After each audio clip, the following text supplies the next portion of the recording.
Hello, friends. I apologize that I've been away for a little while.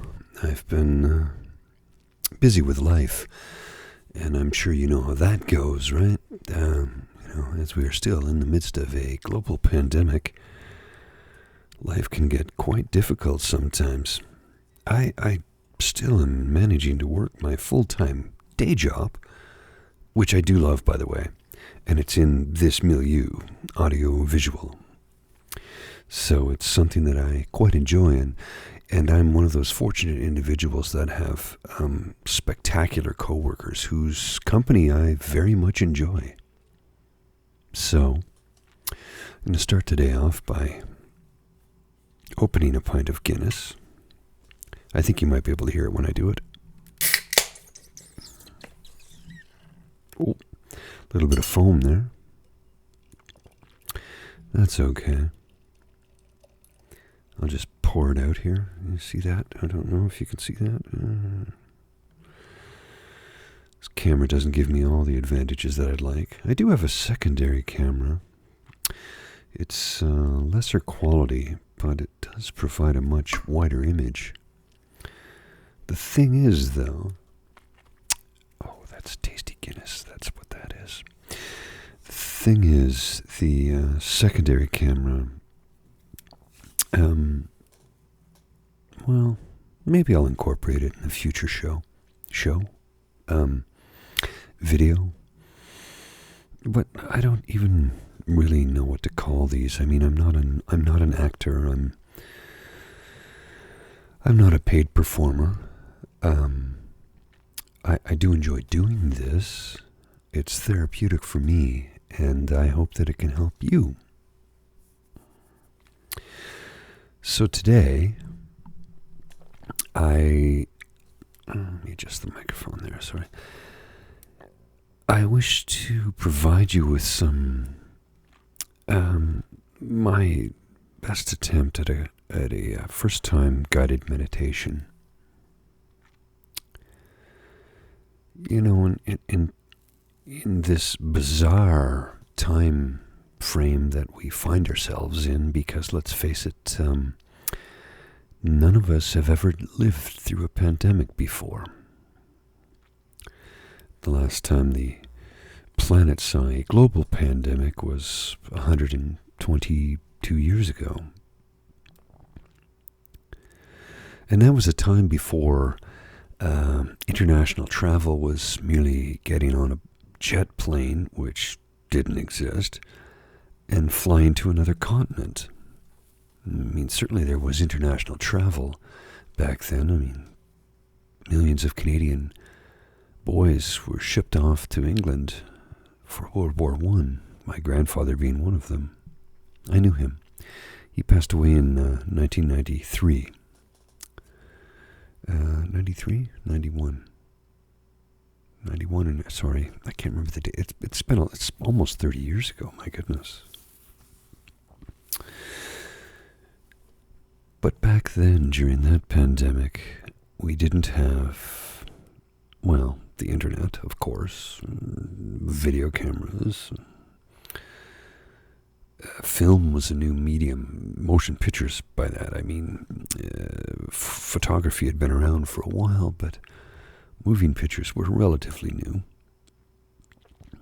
Planes back then were simply canvas and wooden framed, single-propped units that just could not make the trek across an Atlantic Ocean. There was no internet, of course, and there was no telephones for the most part. And I say for the most part because it was a luxury item at the time that only the wealthy could afford. So, unlike today, where anyone can log into apologies, I don't know what that was. Unlike today, where anyone can log into a internet terminal in any public library and communicate with people all across the world. Back then it was telegram or wireless Marconi wireless, and it would have been via Morse code for the most part. So the spreading of conspiracy type theories just really wasn't a thing like it is today. They've always existed, but they weren't as prevalent as they are today. Okay, enough about that. As we are in this really difficult time, this global pandemic we find ourselves in, and we're trying to find our way through it. I have had my daily struggles, and I'm thankful for Zoloft, which has made a incredible difference in my life, because I deal with both depression and anxiety. And if you happen to deal with either one of those afflictions, or like me, both, you understand how absolutely debilitating they can be at times. And thankfully, our society at large is beginning to pay attention to that. And the wonderful thing about that is that they're realizing how incredibly life-altering it can be. So for those days when you simply cannot get out of bed because you physically have no energy and everything hurts and you have terrible despair. Well, now we're beginning to understand it as a community, outside of the individuals like myself who deal with these things. Today we have people who are actually making a real effort to try and understand what we go through. And I'm very thankful for that. But one of the things that has oftentimes helped me get through the most difficult times, be it an onslaught of anxious emotions or extreme depression. The terrible thing about the anxiety, I find the anxiety, for me, my experience is far worse than the depression. And I say that because in the midst of an anxiety attack, you feel like your heart is going to beat out of your chest, and you can't catch your breath, and you're wondering, is everybody noticing what I'm going through?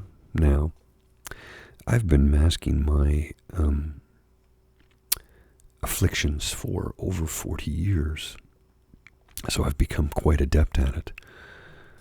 I remember a time a couple of years back when I was I went out for a walk because I knew I was having a terrible anxiety attack, and I was so incredibly lucky that day to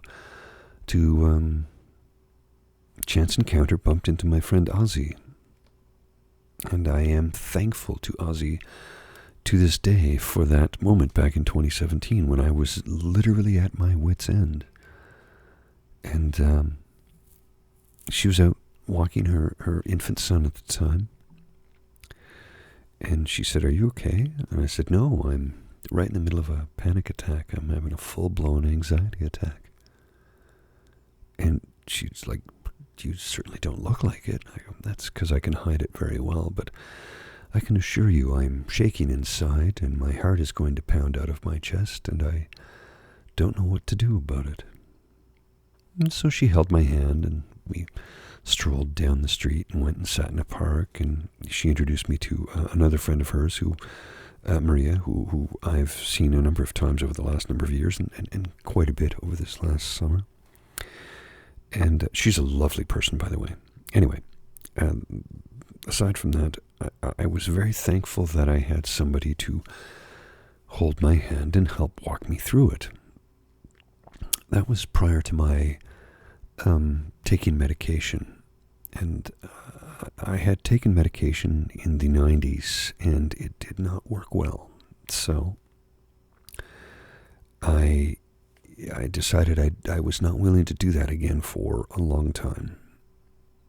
Largely because I didn't want to be a guinea pig.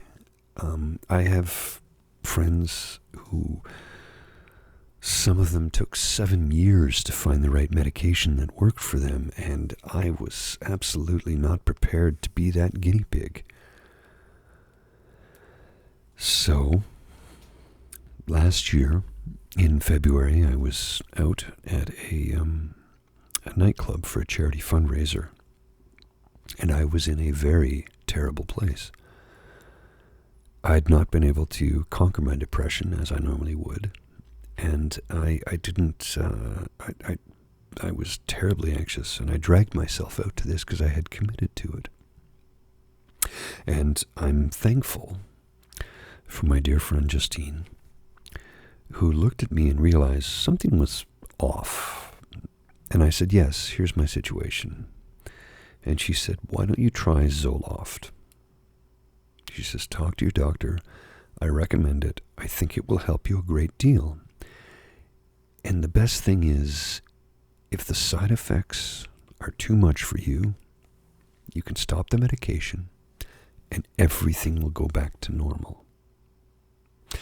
Now, I'd heard those statements before from other physicians, but I didn't have a close personal friendship with them. So when it was someone who said to me, someone who knows me and loves me and cares for me, said to me, this is what I think you should do, and I think it will help you. I said, okay. That was a Saturday night, and on the Monday I called my doctor, and I said, I need to get in to see you, and here's the reason. He said, can you come in on Wednesday? I said, absolutely, I will change my schedule, I will be there. So we sat down and I had a conversation, and I told him my situation was untenable. I just simply could not get through my day anymore. And I was worried about losing my job because my temper was short, and my concentration was non-existent, and all I ever wanted to do was crawl up underneath the boardroom table into a fetal position and cry myself to sleep. That's depression. So I started Zoloft on February 28th of 2020. Then the pandemic hit.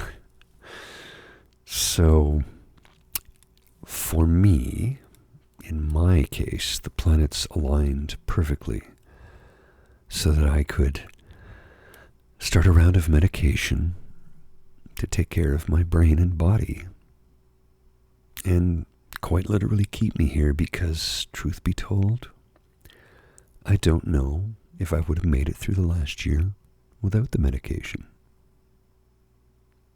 So, that's a little about me. Yeah, I'm going to be very honest here. I will never lie, and if I'm ever asked a question, I will answer it. So something that is very important to remember, it's paramount to remember this. Breathe. Remember to breathe. And I don't mean the simple autonomic function of just breathing in and out because your body requires that you do. I mean really breathe. When you feel panic coming on, it's difficult. It's difficult to remember to do it. I struggle with it still. So I'm far from perfect. Who wants to be perfect anyway? That's boring. How boring would this world be if everyone was perfect? Let's be perfectly imperfect. I like that better. So, to that, remember to breathe. When you feel a wave of panic approaching you, do your best. Count to 10. And then take 10 cleansing, deep, soothing breaths. Just like this.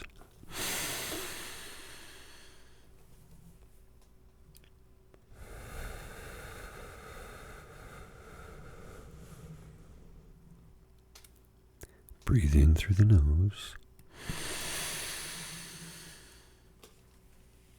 And out through the mouth.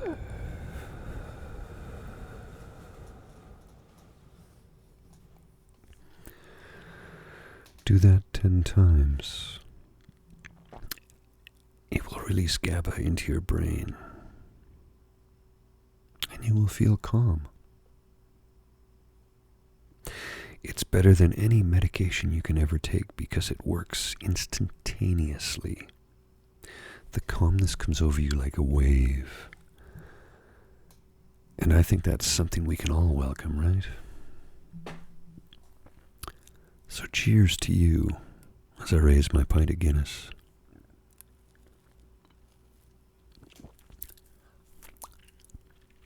Yes, I always get foam in my moustache. I'll shave my beard soon, once it's warm enough. So remember, breathe. And if you're struggling, if you're having a difficult time trying to get through your day, if you don't know if you can make it, hit me up. Send me a message on YouTube. I get them. I have alerts. They come right to my phone. If you send me a message, I will respond immediately. When I can. I say that sometimes because sometimes I'm in workplaces where I cannot bring a phone. That's all I can tell you. So please, remember,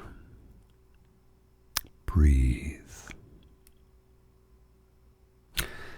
I'll be back in a few days, and I'm going to try to provide you with a guided meditation. I don't think I'm quite there yet. I've read some, but none of those are me, so I'm going to pick and choose things that I think fit for my personality so that I can relay them to you in a way that makes sense to me. I hope that makes sense to you. So I promise not to take so long to come back. I will be back in a few days. I will post another one of these. I don't know if it'll be as confessional, but it will definitely be therapeutic. And I'll give you my happy little tree right over here. Maybe one right over there. How about right over here? That's my best Bob Ross. So, I hope I've helped someone today. That's my goal in life, is to help people, bring happiness and joy to the world in the only way I know how, using my voice. Take care. Cheers to you. I'll see you very soon. Bye.